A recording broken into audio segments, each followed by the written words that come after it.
আসসালামু আলাইকুম প্রিয় দর্শক, অন্য মঞ্চের আলাপচারিতায় আপনাদের সকলকে আমন্ত্রণ জানাচ্ছি। আপনারা জানেন আজকে এমন একটা দিন, একদিকে অগাস্টের 3 তারিখ, গত বছরের এই দিনে সারা দেশে কি চলছিল নিশ্চয়ই আপনাদের খেয়াল আছে। একটা বিপুল প্রত্যাশা যে সেই সময়ে যে সরকার আমাদের উপর চেপেছিল তাদের বিদায় হবে কি হবে না এ নিয়ে উৎকণ্ঠা, এবং সারা দেশে আইন শৃঙ্খলা রক্ষাকারী বাহিনীর নির্বিচার গুলি, এর মধ্যে দিয়ে কিন্তু গত বছরে এই দিনটা কেটেছে। কি হবে কি হবে না। তারপর আমরা একটা নতুন সরকার পেয়েছি। আগের সরকার তারা পালিয়ে গেছে বলা যায়, পুরো সবাই সহ। 1 বছর একটা যে প্রত্যাশাটা ছিল নতুন সরকারের উপর, তার কতটুকু পূরণ হয়েছে? যারা আন্দোলনে ছিল তারা কে কি কার বিরুদ্ধে বলছে, এরকম একটা দ্বিধা বিভক্তি, এর মধ্য দিয়ে আমরা সামনের দিকে তাকিয়ে আছি। নির্বাচন কবে হবে সেটা এখনো আমরা কেউ জানি না। এই বাস্তবতায় আজকের দিনটি বিশেষভাবে গুরুত্বপূর্ণ এই কারণে যে ঢাকা মহানগরীতে আজ কিন্তু দুটো বড় বড় সভা আছে একই জায়গায়, কাছাকাছি জায়গায়। একটা শাহবাগে আর একটা শহীদ মিনারে। শাহবাগে ছাত্রদলের সমাবেশ, শহীদ মিনারে এনসিপির সমাবেশ, এবং তার পাশে সোহরাওয়ার্দী উদ্যানে জামাতে ইসলামের যে সাংস্কৃতিক সংগঠন সাইমন শিল্প গোষ্ঠী, তারা গত 1 তারিখ থেকেই তাদের কালচারাল অনুষ্ঠান করছেন। সেখানেও প্রচুর লোকের সমাগম। এর মধ্যে আবার দুটো পরীক্ষাও আছে, এইচএসসি পরীক্ষা আছে এবং বিসিএস পরীক্ষাও আছে। আজকে মানুষের যাতায়াতের আজকে কি অবস্থা দাঁড়াবে, এসব নিয়ে নানা রকম টেনশন। এবং তারপর এত কিছু করার পর আমরা আসলে কি পাব, এই সমস্ত বিষয় নিয়ে কথা বলার জন্য আজ আমাদের সঙ্গে আছেন সিনিয়র সাংবাদিক, দ্য ফিনান্সিয়াল পোস্ট পত্রিকার চিফ এডিটর জনাব এম এ আজিজ। জনাব এম এ আজিজ, আপনাকে আমাদের অনুষ্ঠানে স্বাগত জানাচ্ছি। আপনাকে ধন্যবাদ জানাচ্ছি।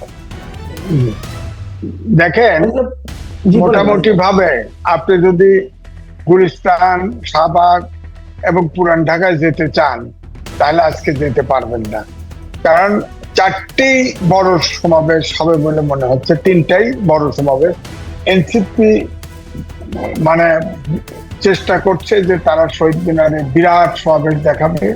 ছাত্র দল তো বড়ই আছে, তারাও তো দেখাবে। একটা প্রতিযোগিতা হবে সমাবেশে। জামাতের সাংস্কৃতিক অর্গানাইজেশন তারা তো আপনার প্রোগ্রাম করেই যাচ্ছে।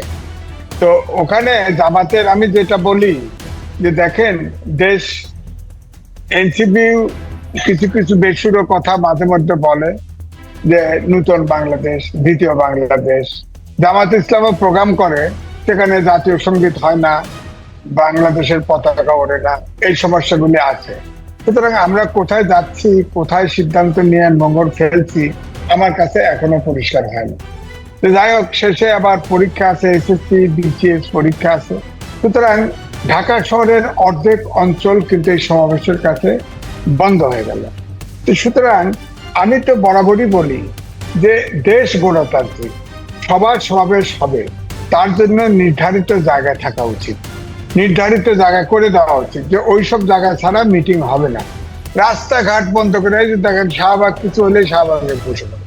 শাহবাগ একটা একদম এমন একটা ইম্পর্টেন্ট জায়গা, ওখানে বন্ধ করে দেওয়া সারা ঢাকা শহরে এটা চেইন এফেক্ট হয়ে যায়, এবং আমাদের সব জায়গায়। তো এই জন্যে আমি বলছি যে রাজনৈতিক দলগুলি, সংগঠনগুলি এগুলো সতর্ক হওয়া উচিত। জনগণের ভোগান্তি এমনিতেই অপরিসীম, নানা কারণে ভোগান্তি অপরিসীম।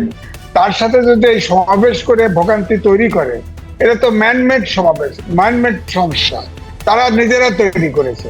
কারণ এই মিটিং, ধরেন এনসিপি মিটিং করেছে আজকে, আমরা ছাত্র দলও করছে, একই দিনে পাশাপাশি বলা যায়।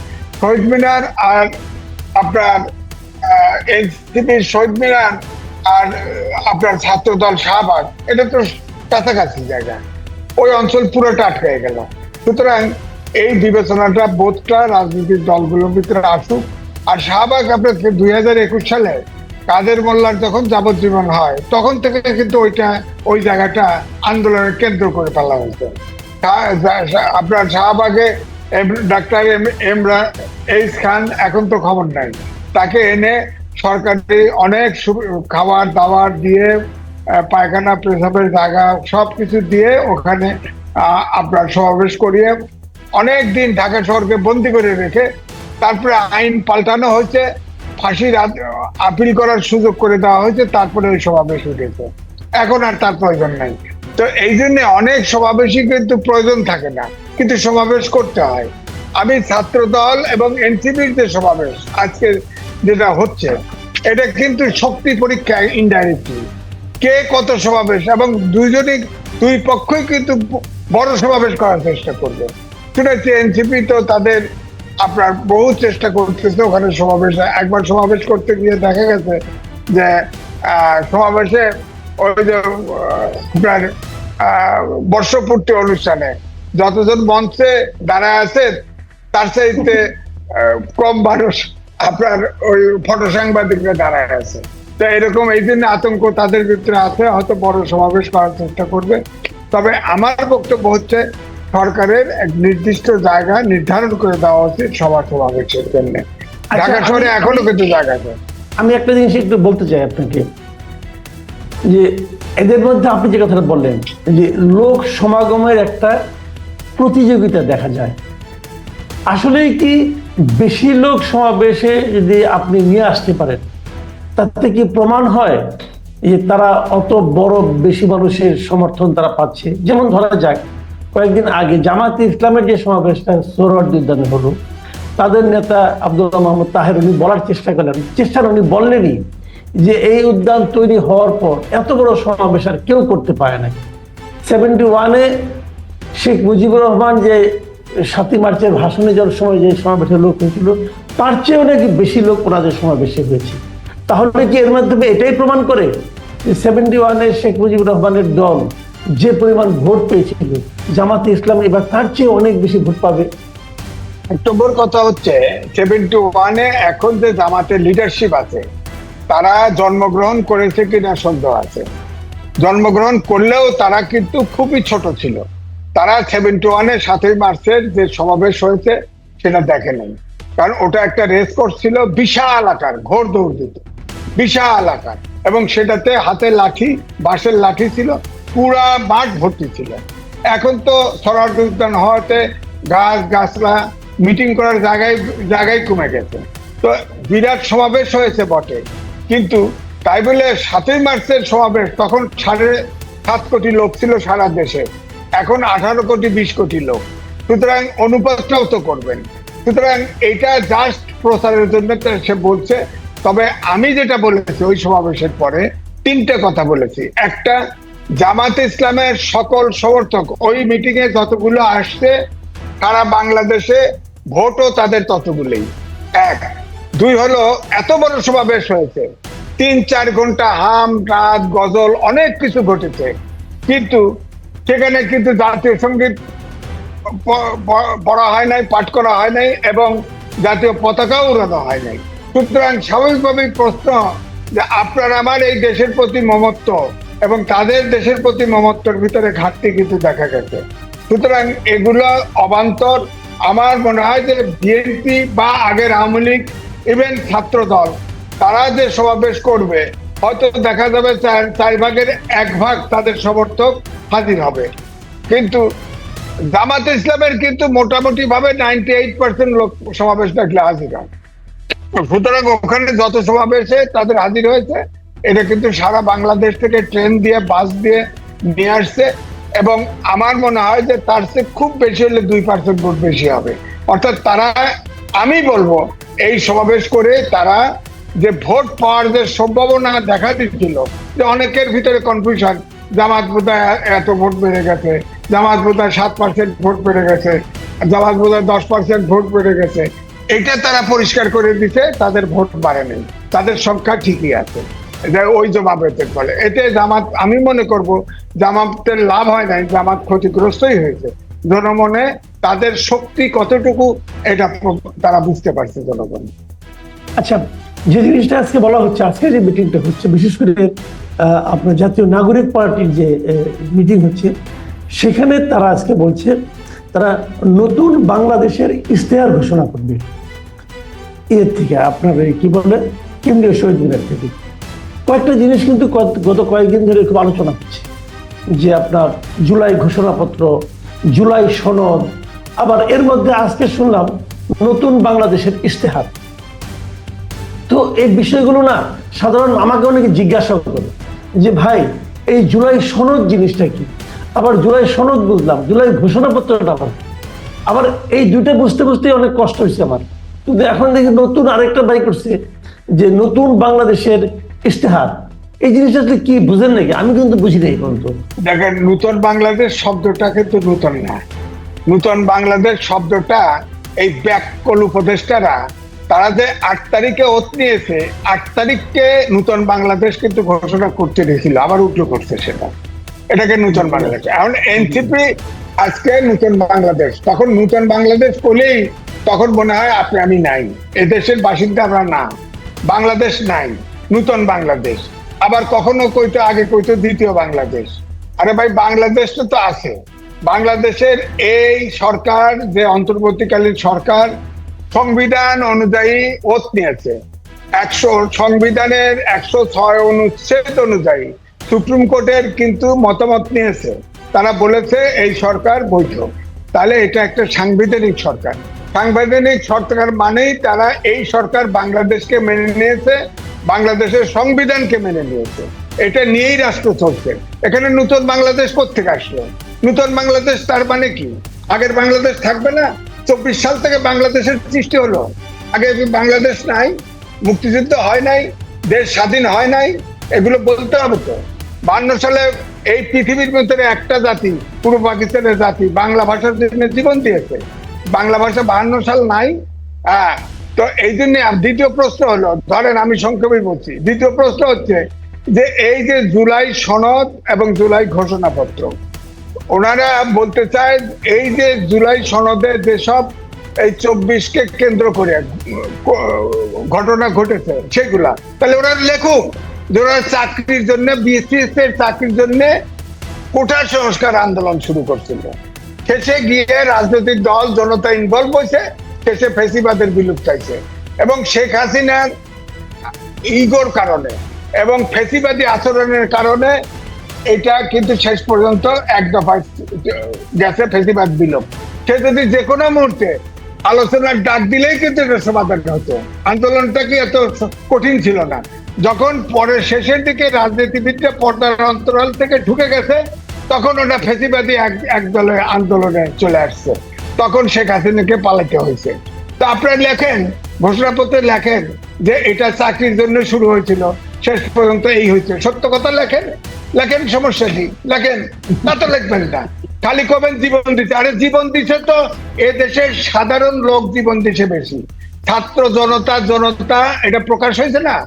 আপনার সাধারণ ছোটখাটো ব্যবসায়ী, ভ্যান ব্যবসায়ী, রিক্সা চালক, এইসব সাধারণ, তারা কোথায়? তারা কোথায়?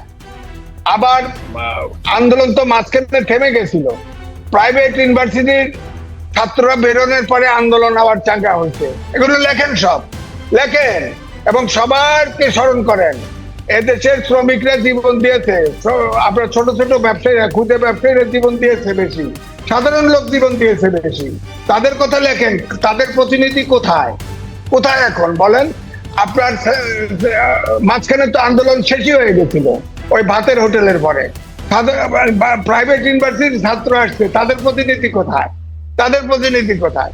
সুতরাং মানে আপনি কি বলতে যাচ্ছেন, তাহলে আপনি বলতে যাচ্ছেন যে এই 71-এর মতো এবারও আন্দোলনটা আপনি ছিনতাই, আন্দোলনের যে বিজয়টা এটা ছিনতাই হয়ে গেছে? ছিনতাই করার চেষ্টা হচ্ছে, এখনো ছিনতাই হয় নাই, তবে ছিনতাই হওয়ার চেষ্টা হচ্ছে। আজকে দেখেন, যেটা প্রথম আলোতে ছাপা হয়েছে সেখানে বলা হয়েছে যে আপনার যে জুলাই ঘোষণাপত্র যেটা হবে, সেখানে বিএনপির তরফ থেকে সালাউদ্দিন সাহেব বলছে সংবিধানের 4র্থ তফসিলে জুলাই গণঅভ্যুত্থানের ঘটনা বর্ণিত করব। কিন্তু সেটি সংবিধানের প্রস্তাবনায় রাখা অবাস্তব, সেটা তফসিলে আলাদাভাবে ঘোষণা করা সম্ভব নয়। তো আমার কথা হচ্ছে, জুলাই ঘোষণাপত্রে জুলাই সনদ যদি আপনি করেন, তাতে যদি আপনি সবকিছু আনতে চান, তাহলে 52 সালের ভাষায়, বাংলা ভাষায় কথা বলি, সেটাকে অস্বীকার করতে পারবেন না। সেখান থেকে শুরু করে 71, আপনার 90, আমি মেজরটা বলছি, 69-এর আন্দোলন, 90-এর আন্দোলন, তারপরে 24-এর আন্দোলন আনেন।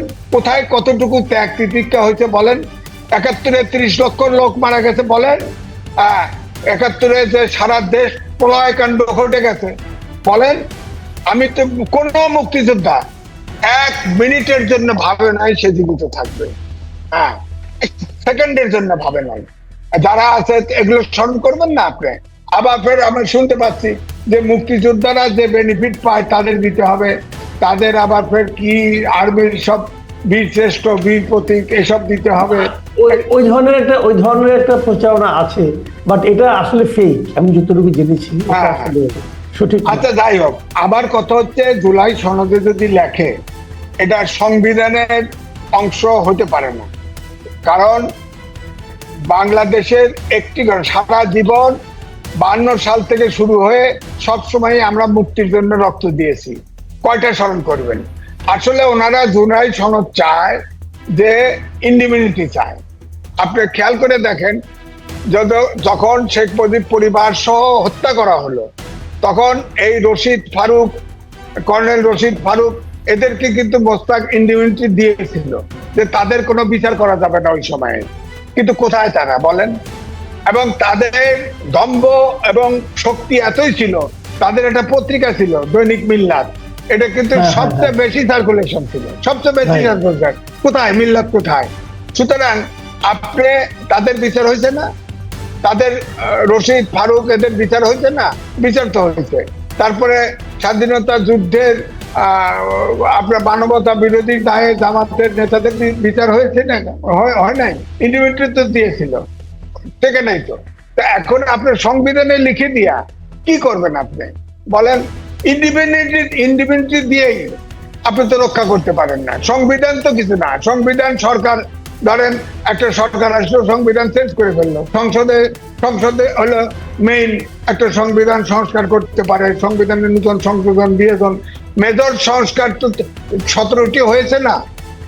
সব পার্টি তো করছে, এরশাদ করছে, বিএনপি করছে, আওয়ামী লীগ বেশি করছে মানলাম, কিন্তু সব সংস্কার, মৌলিক সব সংস্কার করেছে যার যার পার্টির পক্ষে সংস্কার করেছে। এবারেও ধরেন আপনি বলে দিলেন, ইন্ডিপেন্ডেন্ট দিয়ে দিলেন, জুলাই অভ্যুত্থানের যে যা কিছু ঘটেছে তারা বলেছে, এখানে বলেছে যে এটা যদি সংবিধানের সম্মত না হয় এবং আইনি স্বীকৃতি না দেওয়া হয়, তাহলে এই অন্তর্বর্তীকালীন সরকার এবং তারা দেশদ্রোহী হবে, দেশদ্রোহী হতে পারে। ভাই, দেশদ্রোহী হতে পারে, আপনি ইন্ডিপেন্ডেন্ট দিয়ে আইনি কাঠামো দিয়ে লাভ আছে যে যারা ক্ষমতায় যাবে। আপনি ম্যাটার অফ আন্ডারস্ট্যান্ডিং, আপনারা ঐক্যমত্য কমিশন করছেন, আপনি আন্ডারস্ট্যান্ডিং এ হবে সরকারে। আপনারা জুলাই গণঅভ্যুত্থানের সব দল একসাথে থাকেন, ফ্যাসিবাদ আসলে 5 বছর পরে আসুক, 10 বছর পরে আসুক, 100 বছর পরে আসুক, এগুলো রাখবে? এই ইন্ডিপেন্ডেন্ট রাখবে? এই সংবিধান রাখবে? রাখবে না তো। তারা তো তাদের আওয়ামী লীগ আসলে তাদের সংবিধানে ফেরত যাবে, তো বিচার তো হবে, বিচার তারা ছেড়ে দিবে, বিচার হবে না। সুতরাং আইন করে সম্ভব না। ব্যাপারটা হলো রাজনৈতিক না। তাহলে এখানে কিন্তু এই প্রশ্নের শেষ প্রশ্ন আমার আপনার কাছে, আমি জানতেই যাচ্ছি যে আপনি যেটা বললেন যে ইন্ডেমনিটি আসলে কোনো রক্ষা কবচ নয়, মানলাম রক্ষা কবচ নয়, কিন্তু যে কাজগুলো ওই গণ আন্দোলনের সময় হয়েছে সব তো আইন মেনে হয়নি, তাহলে তাদের জন্য একটা কিছু তো থাকা দরকার রক্ষা কবচ হিসেবে, যাদেরকে তার নিরাপত্তা, এটা কিভাবে সম্ভব ছিল? না, সেটা তো বলা হয়েছে যে তার একটা বিবৃতি সংক্ষেপে থাকবে, যে সংবিধানের তফসিলে থাকবে, 4র্থ তফসিলে থাকবে, কিন্তু প্রস্তাবনায় তো আসতে পারে না, প্রস্তাবনা তো হতে পারে না, প্রস্তাবনা হতে পারে না। 1, 2 হলো এটার জন্য কোন ইন্ডিপেন্ডেন্ট দিতে গেলেও সংসদ লাগবে, সংসদ তো নাই। এখন আপনার সংবিধানের যদি আপনি ইয়েতে নিয়ে যান, আপনার কি তফসিল মুক্ত করেন, সমস্যা নাই, কিন্তু আপনি যদি এটাকে রাষ্ট্রীয় স্বীকৃতি দেন তাতেও সমস্যা নাই। হ্যাঁ, কিন্তু আপনি যদি আপনি যদি এটা নিয়ে আসেন, প্রস্তাবনার অঙ্গীকার নিয়ে আসেন, তাহলে তো খুব কঠিন হলো। তখন তো স্বাভাবিকভাবে 52 সাল থেকে আমরা চাইবো, 71 সালকে গৌণ করে দেখলে চলবে না। আপনারা যারা এইটা চাচ্ছেন তারা তো পতাকা উড়ান না, তারা তো জাতীয় সঙ্গীত পড়েন না, তার সাথে আমার কি ঐক্য? তার সাথে আর আমার তো একসাথে যায় না। সুতরাং আগে বাংলাদেশ মানতে হবে, তারপরে আপনি বলতে পারেন যে আমাকে ইন্ডিভিজুয়াল, আমাকে বাঁচান। তারা তো আত্মরক্ষার জন্য এগুলি করছে, তারা তো পরিষ্কার ভাবেই বলতেছে, পরিষ্কার ভাবেই বলতেছে তাদেরকে এবং এই সরকারকে রাষ্ট্রদ্রোহ মামলায় ফাঁসানো হবে। কে ফাঁসাবে? একমাত্র আওয়ামী লীগ ছাড়া তো আর ফাঁসানোর কেউ নাই। বিএনপিও তো করবে না, করবে না। তাদের ডরটা হলো আওয়ামী লীগ নেয়। আরে আওয়ামী লীগ বাংলাদেশের মাটি এমন, আপনি দেখেন 17টা বছর 111 সহ 17 বছর বিএনপির উপরে এবং অপোজিশনের উপরে কম দমন পীড়ন হয় নাই। আয়নাঘর বিশ্বের একটি বাংলাদেশ গণতান্ত্রিক দেশ নামে পরিচিত দিয়া আয়নাঘর বন্দিশালা বলতেছিল। হ্যাঁ, তো আপনি খেয়াল করে দেখেন, একটি লোক বিএনপির পরিবর্তন হয়েছে, দল গেছে, কেউ আওয়ামী লীগে জয়েন করছে, নিষ্ক্রিয় পাবেন 2-1 কিন্তু কেউ চেঞ্জ হয়নি। আওয়ামী লীগেরও কেউ চেঞ্জ হবে না, এটা ধরে রাখেন। তারা হয়তো আত্মরক্ষার্থে চুপচাপ থাকবে, চেঞ্জ হবে না সমর্থক। সুতরাং আওয়ামী লীগকে যদি আপনি চিরতরে যে বিদায় দিচ্ছেন, এটা বিদায় দিতে পারবেন রাজনীতিকে রাজনীতি দিয়ে মোকাবেলা করে। কিন্তু যেভাবে কথা বলছেন, যেভাবে আস্ফালন ঘটানো হচ্ছে বিভিন্ন দল থেকে, তাতে তো আওয়ামী লীগকে তো নিঃশেষ করা যাবে না। আওয়ামী লীগের নেতা কর্মীকে বুঝাইতে হবে যে আওয়ামী লীগ যা করেছে এবং আওয়ামী লীগের যে রাজনীতি, এটা সঠিক নয়। আপনি রাজনীতিকে দিয়ে আপনি তার পাশাপাশি বেটার রাজনীতি, দেশ এবং জনগণের স্বার্থে রাজনীতি তুলে ধরবেন। রাজনীতি দিয়ে মোকাবেলা করলেই সম্ভব, কিন্তু জোর করে এক্সিকিউটিভ অর্ডার দিয়ে কোনো দলকে নিষিদ্ধ করে রাখতে পারবেন না। জি, অনেক ধন্যবাদ, অনেক ধন্যবাদ জনাব এম এ আজিজ। আপনি আসলে অনেকগুলি কথাই বললেন, আমার মনে হয় আমাদের দর্শকদের সেগুলো ভালো লাগবে। প্রিয় দর্শক, আপনারা শুনলেন যে এই ঘোষণাপত্র, জুলাই ঘোষণাপত্র, জুলাই সনদ, নতুন বাংলাদেশের ইশতেহার এবং প্রত্যাশিত ইন্ডেমনিটি, যেটাকে সংবিধানে সংযোজন করার দাবি, এই সমস্ত বিষয় আসলে কোনো কাজে লাগবে না যদি আমরা জনগণকে প্রভাবিত করতে না পারি। যদি জনগণ আপনাদের পক্ষে থাকে, আপনারা থাকবেন। জনগণ যদি আপনাদের পক্ষে না থাকে, তাহলে এই সমস্ত কোনো রক্ষা কবচ নয়। আবার একইভাবে উনি কথাও বললেন যে একটা রাজনৈতিক দলকে নির্বাহী আদেশ দিয়ে পুরো মানচিত্র থেকে মুছে ফেলা যায় না। মানুষের মন থেকে বুঝতে হলে মানুষের মনের মধ্যে এর বিপরীতের প্রকৃত বাস্তবতাটা ঢুকাতে হবে। সে প্রচেষ্টা হোক, এই প্রত্যাশা থাকলো। এখন এ পর্যন্তই। আল্লাহ হাফেজ।